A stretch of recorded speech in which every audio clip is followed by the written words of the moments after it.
नमस्कार, स्वागत है आप सभी का हमारे इस खास कार्यक्रम में। इस खास कार्यक्रम में हम आपका परिचय कराएंगे जिंदगी के कुछ ऐसे गुमनाम नायकों से जिनका काम तो बहुत अहम है लेकिन पहचान थोड़ी कम है। बताएंगे उनका हौसला, उनका जुनून, उनकी शिद्दत, उनकी सेवा, उनका समर्पण, क्योंकि जिंदगी के बहुत से ऐसे काम हैं अगर वो ना हो तो रुक से जाए।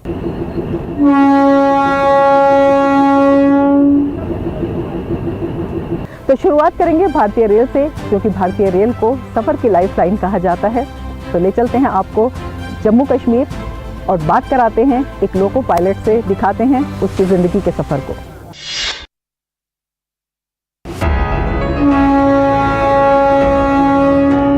अगर रेल लाइफलाइन है तो लोको पायलट उसकी धड़कन, क्योंकि उसी के इशारे, सतर्कता और सामंजस्य पर रेलगाड़ी करती है मुश्किल सफर को भी पार।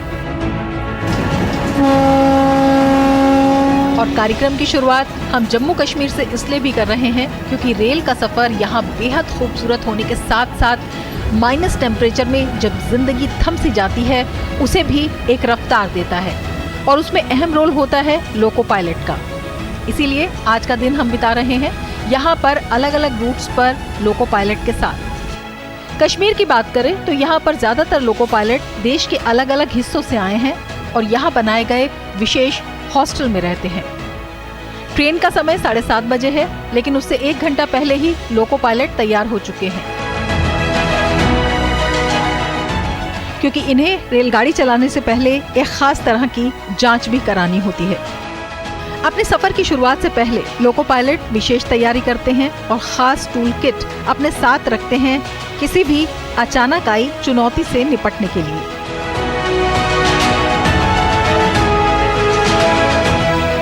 एक लोको पायलट को एक लोकोमोटिव को निकालने से पूर्व उसकी जांच करनी होती है। जिस सेक्शन पर उन्हें निकलना है उससे वे भलीभांति परिचित हों, वो पूरा रूट उन्हें याद करना होता है, अपने दिमाग में उसका खाका खींचना होता है। इसके साथ ही अधिकतम चालन गति सीमा यानी कि जो स्पीड है उसकी जानकारी भी इन्हें रखनी होती है और किस स्थिति में किस तरह की स्पीड रखनी है, किस तरह के सिग्नल्स पर क्या कुछ रिएक्शन देना है, ये तैयारी भी ये पहले ही करते हैं। इसके साथ ही सीमित जगह में स्वयं को घंटों आराम से रखना भी कोई कम बड़ी चुनौती नहीं है। चार्ज लेने से पहले ये रेलगाड़ी को चेक करते हैं, इंजन से लेकर पिछली बोगी तक। तो हमारे लोको पायलट भी चेक कर रहे हैं इस समय पूरी ट्रेन को इसे चलाने से पहले। और अब हम करेंगे सफर इस खास ट्रेन में, ये यूं कहे कि इस ट्रेन के इंजन में लोको पायलट के साथ। रेल का सफर तो आपने किया ही होगा, लेकिन क्या कभी आपने इंजन से सफर किया है? अगर नहीं तो करिए हमारे साथ बारामूला से बनिहाल तक लोको पायलट के साथ। जी हाँ, वो लोको पायलट जो इस सफर को आसान बनाते हैं, सुरक्षित बनाते हैं, आरामदायक बनाते हैं और सफल भी बनाते हैं। सीटी बज चुकी है, चलते हैं ट्रेन में। तो अब हम आ चुके हैं ड्राइवर कैब में। हम आपसे ये जानना चाहते हैं कि किस तरह की आप तैयारी करते हैं, किस तरह से आप इसे शुरू करते हैं? तैयारी डेली रूटीन में होता है, जैसे घर के नॉर्मल काम होते हैं, रेडी होना ड्यूटी के लिए। उसके बाद हम लॉबी में जाते हैं, जैसे आपने देखा ही होगा, साइन ऑन होते हैं। तो वहाँ पर जो लोकल ऑर्डर्स आते हैं या डिवीज़न लेवल पे या लोकल लेवल पे या हेडक्वार्टर लेवल पे उनको पढ़ते हैं। उसके बाद CMS मशीन पे अपना साइन ऑन करते हैं, जिसमें BA टेस्ट होता है। फिर रात को कहीं ड्रिंक तो नहीं किया या कोई अल्कोहल वाली दवा तो नहीं ली है। अगर उसमें पॉजिटिव पाए जाते हैं तो हमारे को ड्यूटी से नहीं जाने दिया जाता, हमारी जगह दूसरा बंदा अरेंज किया जाता है, दूसरा लोको पायलट। ज़रूरी सामान टूल किट रहती है। अभी हमारे साथ टेक्नीशियन है तो टूल किट इनके पास में है। जहाँ पे टेक्नीशियन नहीं है वहाँ पे हमारा लोको पायलट्स का टूल बॉक्स होता है, उसमें सारे ज़रूरत के सामान, किताबें वगैरह वो रहती हैं। अच्छा, जब आप किसी रूट पर चलते हैं तो उस रूट को किस तरह से वो आप याद करते हैं, किस तरह से डायरेक्शंस आपके पास होते हैं? जिस नए रूट पे हम चलते हैं तो वहाँ पे उस पर पहले हमारे को LR दिया जाता है, लर्निंग रोड। तो 3 ट्रिप हम जाते हैं, देखते हैं रास्ते में कौन कौन से सिग्नल्स हैं, कौन कौन से स्टेशन है, कितनी मैक्सिमम स्पीड है और कहाँ से लूपिंग स्टार्ट है, कहाँ पे एंड है। तो ये सारा चीज़ 3 दिन में 3 ट्रिप्स में वो याद करते हैं। जो हमारा पैसेंजर का लिंक है, ये ड्यूटी लिस्ट पहले 1 दिन पहले बन जाती है। हमारे को पता लग जाता है कि हमने कौन सी ड्यूटी पे जाना है और कितने बजे का टाइम रहेगा, तो उस हिसाब से हम अपने प्रिपेयर हो जाते हैं। रेलवे के लोको पायलट का जीवन सामान्यतः थोड़ा कठिन ही होता है। दिन हो या रात, रेल का पहिया लगातार घूमता रहता है और इस पहिए को लगातार घूमता हुआ रखने में रेलवे के सभी विभाग वैसे तो एक टीम की तरह काम करते हैं, लेकिन इसमें लोको पायलट की भूमिका ज्यादा अहम होती है, क्योंकि यही वो शख्स है जो दिन रात बिना पल के झपकाए पूरी सतर्कता के साथ आगे रहते हुए ट्रेनों का संचालन करता है। आप स्पीड के बारे में बता रहे थे, कौन सी ऐसी सिचुएशंस होती हैं जब आप स्पीड चेंज करते हैं? स्पीड ऐसे इस सेक्शन की स्पीड जो मैक्सिमम 100 kmph है, 100 kmph पर हम गाड़ी चलाते हैं। जैसे हम स्टेशन पे एंटर और एग्जिट करते हैं तो अगर तो मेन लाइन पे रुकना हो तो अलग स्पीड है, लूप लाइन पर रुकना हो तो अलग स्पीड है। जैसे स्टेशन में हम रुके हैं तो इस पर लूप लाइन्स की स्पीड जो है 30 kmph है। वो करने के लिए हमारे को सिग्नल्स पहले मिल जाते हैं। देखा आपको होगा, जैसे आपने एक डिस्टेंस सिग्नल मिलेगा, उस पर डबल येलो मिलेगा। उसके बाद होम सिग्नल होता है, उस पर अगर मेन लाइन पे जाना तो सिंगल येलो रहेगा, और अगर किसी लूप लाइन पे जाना है तो विद आर्म जलेगी। तो उसको देखते हुए हम अपनी स्पीड को मेंटेन करते हैं। सिग्नल्स का कितना इम्पोर्टेंस होता है आपकी इस पूरी जर्नी के दौरान? सिग्नल ही सबसे इम्पोर्टेंट है। सिग्नल्स पे ही सारी जो ट्रेन चलती है। अगर सिग्नल मिलेगा तो ट्रेन चलेगी, अदरवाइज़ खड़ी रहेगी। स्टेशन मास्टर रहते हैं, स्टेशन मास्टर को पता होता है कौन सी गाड़ी को किस लाइन पे लेना है, उसके अकॉर्डिंग वो सिग्नल्स को ऑपरेट करते हैं। तो अगर कई बार किसी गलती के कारण या कोई टेक्निकल फॉल्ट के कारण सिग्नल इरेज हो जाता है, कहने का भाव ऑफ से ऑन हो जाता है, मतलब येलो है और लाल हो जाता है, तो हम सडन ब्रेकिंग करते हैं। जैसे इस पर हमारे पास ये डेडमैन है, हम इसको छोड़ देंगे और इमरजेंसी ब्रेक लग जाएंगी और गाड़ी खड़ी हो जाएगी। अलग अलग लोगों में अलग अलग सिस्टम है, उसके अकॉर्डिंग काम करते हैं।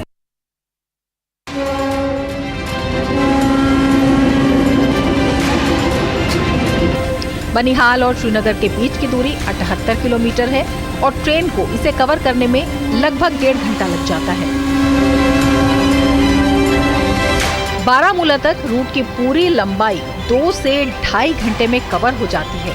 ज्यादा से ज्यादा इसमें 3 घंटे लगते हैं। और सबसे बढ़िया बात, बनिहाल से श्रीनगर का टिकट भी बेहद सस्ता है।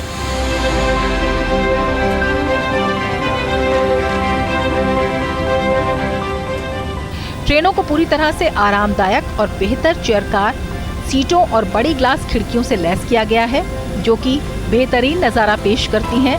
आसपास के दृश्य भी यहाँ पर जो सवारी होती है वो देखती हैं। इसके साथ ही इस ट्रेन में सेंट्रल हीटिंग सिस्टम भी है। तो आइए चलिए हम यहाँ पर यात्रियों से भी बात कर लेते हैं। जैसा कि हम मानते हैं कि यहाँ से थोड़ा सा आराम हो जाता है और टाइम बहुत ही कम लगता है, ऊपर से पैसे भी कम लगते हैं। हम 30 रुपये में बड़गांव पहुँचते हैं as compare to other vehicles. अगर हम गाड़ी से जाएंगे तो हमें तकरीबन 100 रुपये किराया लग जाएगा। तो मेरे ख्याल से गरीबों की गाड़ी है। गरीबों की गाड़ी, बिल्कुल। और ये गरीबों की गाड़ी को जो ड्राइवर चलाता है, लोको पायलट, इस पर आपको कितना विश्वास होता है कि हमें सही सलामत ले जाएंगे? 100% ट्रस्ट है हमें इस पर। ये एक्सीडेंट लेस है क्योंकि ट्रैक एक ही है। तो हमें गाड़ी के मतलब पास करने से पहले वो सिग्नल देखते हैं। तो मेरा ये मानना है कि it is best for us. Thanks to central government which provide us this type of train and we can easily travel one place to another place. ये है कि हमारे लिए खुशकिस्मती की बात है कि ट्रेन चल रही है, क्योंकि जो सफ़र हमें 1 घंटे में पूरा करना होता है तो वो हमें hardly it will take us only 10 to 15 minutes to reach over there. आप डेली ट्रेन से जाते हैं? हाँ, डेली। हर मौसम में? हर मौसम में नहीं, ट्रेन यहाँ पर हर मौसम में चलती है। जब बर्फ़ होती है तब भी ट्रेन? हाँ, बर्फ़ तो कोई प्रॉब्लम नहीं। बोले अगर ज़्यादा बर्फ़ होगी तब तो रुकेगी नहीं, लेकिन अमूमन चलती है। लेडीज़ के लिए तो बहुत सेफ़ है, सेपरेट बोगीज़ रहती है लेडीज़ के लिए, प्लस बहुत कन्वीनियंट मोड ऑफ ट्रैवल है। अनलाइक जब आप बसेस कार से जाते हैं, आजकल इतना ट्रैफिक बढ़ गया है, 1 घंटा जहाँ जाने में लगता है वहाँ 1.5 घंटा लगता है, 2.5 घंटा लगता है। तो ट्रेन में कोई ऐसा दिक्कत आता नहीं है। कश्मीर में अगर हम इस ट्रैक की बात करते हैं तो इस तरह की भीड़ आपको हर ट्रेन में दिखाई दे जाएगी और तमाम तरह के लोग, कुछ ऐसे पैसेंजर्स हैं जो कि पहली बार यात्रा कर रहे हैं, कुछ लोग डेली अपने ऑफिसेज यहाँ से जाते हैं। इस तरह की भीड़ दिखाई देती है। तो ट्रेन पर जो एक विश्वास है वो कायम है और इसकी एक बड़ी वजह है। इसकी बड़ी वजह है कि ये समय कम लेती है, काफ़ी सस्ती होती है और इसके साथ ही सुरक्षित भी होती है, क्योंकि कभी कभी इस तरह के मौसम भी होता है कि तमाम परिवहन रुक जाते हैं लेकिन रेल यात्रा लगातार चलती रहती है। तो ये सफ़र है, सुरक्षित है और इसके साथ ही आरामदायक भी है। और सबसे बड़ी बात है जो इन लोगों का रेल में विश्वास है, और यही विश्वास एक बड़ी जिम्मेदारी लोको पायलट के कंधे पर भी डालता है। बारामूला से बनिहाल तक का सफर अगर स्थानीय लोग सुविधा के लिए करते हैं तो पर्यटक यहाँ की खूबसूरती को आंखों में समेटने के लिए कई तरह के रोमांच से भरा है ये सफर। कहीं धरती के स्वर्ग की खूबसूरती है तो कहीं बर्फ से भरे ट्रैक पर ट्रेन को संभालने का चैलेंज, जिसमें सतर्कता और प्रेजेंस ऑफ माइंड काफी मायने रखती है।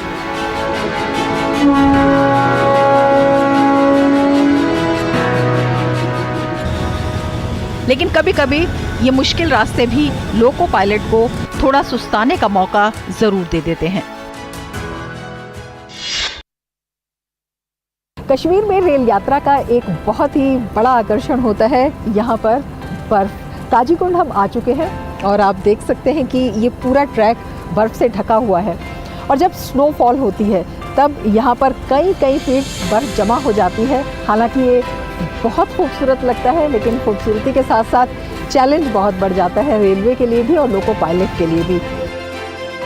जब ज़्यादा बर्फ़ होती है तो किस तरह का चैलेंज आपके सामने होता है? जिस टाइम यहाँ पे बर्फ़ ज़्यादा रहती है तो गाड़ी की स्पीड कम कर दी जाती है, तो हम कम स्पीड से चलते हैं। अभी जैसे इस टाइम पे यहाँ से लेके टनल तक 30 km की स्पीड से हम जाएंगे, तो 30 से चलेंगे। जो हमारे को लिख के T400 मिलता है कॉशन ऑर्डर, उस पर लिखा होता है, उसके अकॉर्डिंग हम चलते हैं।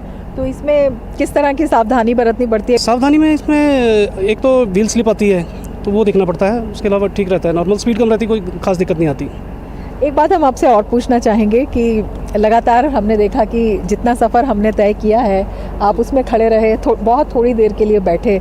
जैसे हमारे पे अपने पे तो हमारे सिर्फ अपने परिवार की जिम्मेदारी है, पर इस टाइम हम जब ड्यूटी पर रहते हैं तो जितने पैसेंजर हमारे साथ बैठे हैं उनकी और उनके परिवार की जिम्मेदारी हमारे पे है, तो इसलिए हम अपना प्रॉपर वर्किंग करते हैं, सब नॉर्मल देखते हुए वर्किंग करते हैं।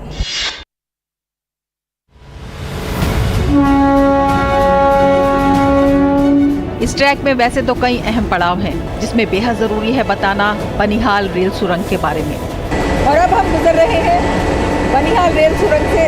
इस 11 किलोमीटर से लंबी सुरंग की औसत ऊंचाई 1760 मीटर है, यानी पहले से सड़क मार्ग पर स्थित जवाहर सुरंग से लगभग 440 मीटर नीचे। सुरंग 8 मीटर से ज़्यादा चौड़ी है और 7.5 मीटर से ज़्यादा ऊंची।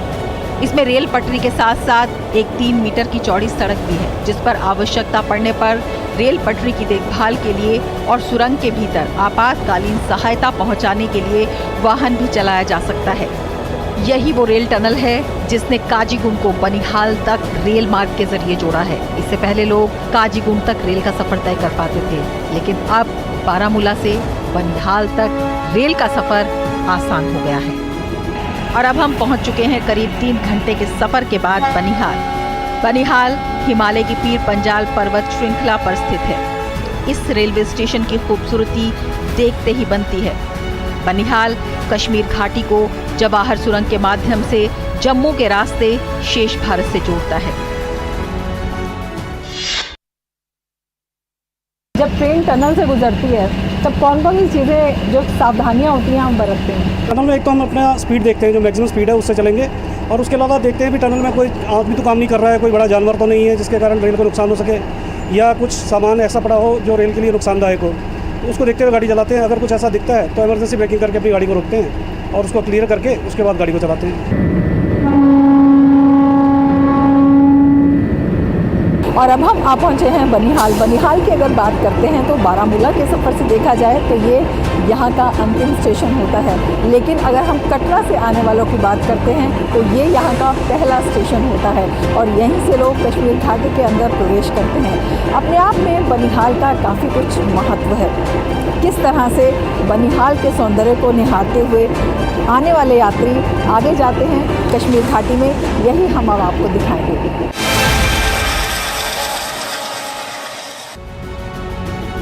और अब हमारे लोको पायलट यहाँ रेस्ट करेंगे और हम वापस जाएंगे दूसरी ट्रेन से, जो चलती है यहाँ से 3 बजे, और इसके लिए लोको पायलट तेजिंदर हो चुके हैं रेडी।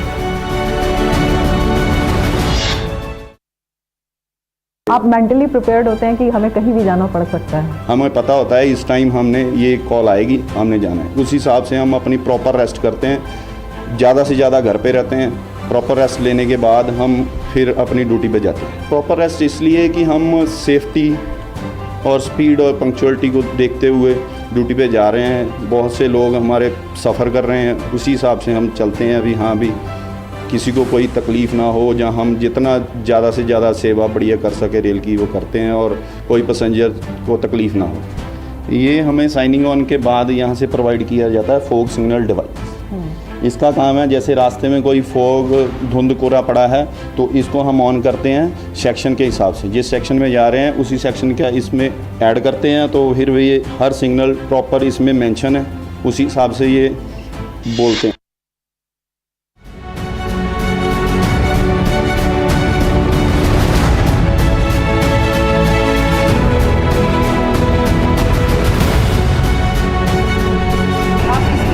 क्या सोच कर आए थे आप, पहले से ही आना चाहते थे? हाँ, बचपन में जब हम ट्रेन चलती देखते थे तो तब मन में ये होता था भाई इतनी बड़ी ट्रेन, एक इंजन खींच रहा है और इंजन को ऑपरेट करने वाला एक लोको पायलट, वो कैसा हो सकता है? उस आदमी के कितना बड़ा दिमाग होगा या पता नहीं क्या क्या सोचते थे, वही माइंड में था। पहले मैं टेक्नीशियन भर्ती हुआ, उसके बाद फिर मेरे को ये लगा नहीं यार मैंने तो वो बनना है, मैंने ऑपरेटर बनना है, लोको पायलट बनना है, इसीलिए फिर हम इस साइड पे आए।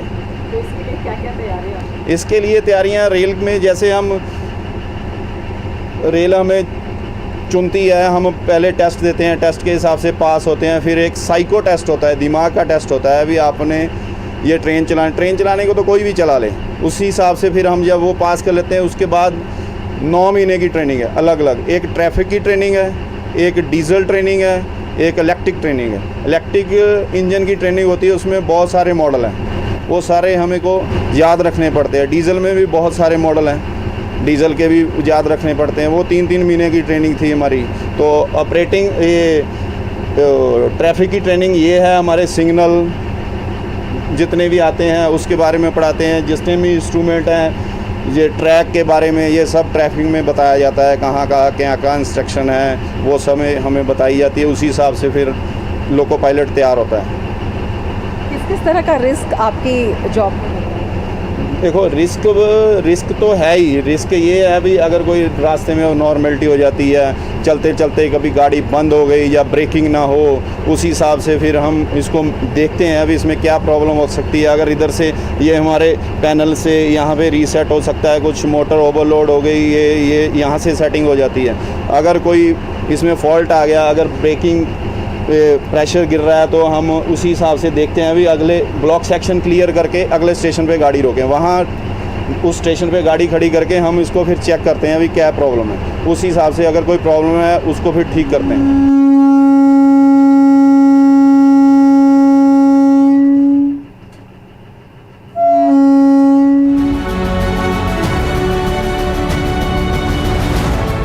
शाम के 5 बजने वाले हैं और हम पहुंच चुके हैं बड़गांव। यहाँ से हम लेंगे ट्रेन बारामूला के लिए और साथ में रहेंगे कुलदीप सैनी जो लुधियाना से हैं और कुछ ही समय पहले कश्मीर आए हैं। पहले मुझे मैं कॉलेज में था तो ट्रेनों से ही अप डाउन करता था, तो मुझे फील होता था कि यार ट्रेनों से अप डाउन करते हैं तो ट्रेनों की जानकारी तो थी, साथ में सोचता कि यार ट्रेन चलाने से कैसा होता है देखते तो हैं। तो मैंने तैयारी शुरू करी, तैयारी के साथ साथ मैंने फॉर्म भी अप्लाई किया 2014 में। तो गवर्नमेंट के लिए मैंने अप्लाई किया, तो उसमें मैंने एग्ज़ाम क्वालिफाई किया, साइको क्वालिफाई किया। उसके बाद भगवान की कृपा से और माता पिता के आशीर्वाद से नौकरी मिल गई मुझे। चैलेंजेस तो हर जगह होते हैं, आपको चैलेंज एक्सेप्ट करना आना चाहिए कि काम आप उस हिसाब को कैसे कर सकते हो, डिफेंड कैसे करोगे। तो उस चीज़ को लेके मैंने भी सोचा कि चैलेंज एक्सेप्ट करने के लिए आज के टाइम में तैयार रहना चाहिए कि कैसे चैलेंज मिलना है। कहते हैं ऑपरेशन तो सेम ही है, बाकी एक थोड़ा सा है कि एक आउटवर्ड आ जाता है। मेन चीज़ होती है कि वहाँ इतना ठंड नहीं है, कोल्ड नहीं है, यहाँ स्नो हो जाती है, तो ठंड के माहौल में थोड़ा डिफ़िकल्ट होता है काम करना। स्नो में चैलेंज होता है, मेन चीज़ है स्नो में गाड़ी चलाना, आगे ध्यान रखना ट्रैक के बारे में। कई बार स्नो ज़्यादा हो जाती है तो ट्रैक भी नहीं दिखाई देता, तो ट्रैक का ध्यान रखना। इसके अलावा स्नो में फिर कई बार नीचे उतरना पड़ता है, तो स्नो में चलना बहुत ज़्यादा कठिनाई का काम होता है, तो उस चीज़ के लिए फिर उसके हिसाब से प्रिकॉशंस रखनी पड़ती है। स्नो में गाड़ी चलाने से पहले अगर स्नो ज़्यादा होती है तो हमारे कटर चलाया जाता है स्नो को हटाने के लिए, स्नो कटर यूज़ किया जाता है। स्नो कटर से पहले बर्फ़ हटाई जाती है, उसके बाद ही ट्रेन ऑपरेशन किया जाता है। घर से दूरी इन्हें खलती ज़रूर है, पर इनका कहना है कि अब इन यात्रियों के साथ एक परिवार की जैसी भावना जुड़ गई है। लोको पायलट कुलदीप सैनी बताते हैं कि ड्यूटी की वजह से अक्सर घर परिवार से दूर जरूर रहना पड़ा है, लेकिन ये भी एहसास हुआ है कि अब ये सवारियां और पूरा देश ही इनका एक परिवार है। कुछ समय बाद ही पैसेंजर का हमारे परिवार के साथ हिस्सा बन जाता है ना, रिलेशन ऐसा बन जाता है। क्योंकि कई बार हम जाते हैं, ये गाड़ी कई जगह ऐसी होती है कि अब नॉर्मलिटी कुछ हो जाए तो गाड़ी को कई बार खड़ा रखना पड़ जाता है 1-2 घंटे, तो पैसेंजर ही अपने आप आते हैं बातचीत करने के लिए। कई बार तो पैसेंजर ऐसे होते हैं कि सर खाना ऑलमोस्ट हमारे पास होता है, खाना चाय, लेकिन पैसेंजर्स होते हैं कि सर इतना टाइम रुका है। वो पूछने के लिए आते हैं कि क्या पता हमको पता हो। उस चीज़ के लिए पैसेंजर से एकदम फैमिली रिलेशन बन ही जाता है। और जो रोज़ चलने वाले पैसेंजर होते हैं वो तो सर नमस्ते, सर ऐसे हैं, बढ़िया है, उनसे तो रोज़ का बनता ही है, रोज़ बात करते चलते हैं। तो ये रास्ते मुश्किल जरूर हैं, पर लोगों को सुरक्षित पहुंचाने की भावना सर्द मौसम में भी इन्हें उत्साह और जोश से लबरेज रखती है। ये कहते हैं कि लोको पायलट बनना इनका सपना था और हजारों मील इस लंबे सफर की शुरुआत एक पहले कदम से हुई जब इन्होंने इस जॉब को चुना। वास्तव में ये नौकरी या काम नहीं, एक लंबा सफर ही है। एक ऐसा सफर जहां पर कभी-कभी परिस्थितियां आपके अनुमान से ज्यादा कठिन होती हैं, जहां रोज अपने साहस का नया इम्तिहान देना होता है। तमाम चुनौतियां हैं, मुश्किलें हैं, लेकिन देश की सच्ची सेवा, त्याग और समर्पण इनके हौसले को और भी बुलंद करता है। जिस प्रकार फौजी का एक अपना योगदान है देश की सेवा के लिए, उसी प्रकार लोको पायलट भी अपना योगदान दे रहा है। आगे फ्रंट कैब में रह के सारी सिचुएशनों को झेलते हुए, रात हो या दिन हो, जिस टाइम ड्यूटी आवर्स होती है, ड्यूटी आवर्स की कोई वो नहीं है कि ड्यूटी आवर्स 6 की जगह 8 भी हो सकते हैं, 5 घंटे भी हो सकते हैं, वो कोई नहीं। और फिर आप किसी हजारों लोगों को लेके जा रहे हो रोज, रात जग के, एक तरह की जो रात में कहते हैं कि लोगों को रात में सोने को चाहिए, वहाँ लोको पायलट जग के लेके जा रहे हैं। तो मैं भी समझता हूँ एक तरह का वॉरियर का काम ही कर रहे हैं हम भी। हम अपनी जिम्मेदारी के साथ साथ हजारों लोगों की जिम्मेदारी को लेके चल रहे हैं कि वो भी अपने परिवार को पाल रहे हैं। वो हमारे भरोसे ही पीछे ट्रेन में बैठे हुए हैं। अगर वो हम पे भरोसा बिलीव नहीं करेंगे तो पीछे थोड़ी बैठे रहेंगे। उनको भी भरोसा है कि हमारे लोको पायलट रात भर जग रहे हैं, जैसे हैं वो गाड़ी को ट्रेन सुरक्षित पूर्ण तरीके से लेके जा रहे हैं। इसलिए वो हमारे ऊपर विश्वास करते हैं, तो हमको भी अपना विश्वास कायम करना है कि हमें भी उसी दृढ़ निश्चय से काम करना है अपने। तो ये है लोको पायलट का जज्बा, यात्रियों को समय पर पहुंचाना, सुरक्षित पहुंचाना इनके लिए सर्वोपरि है।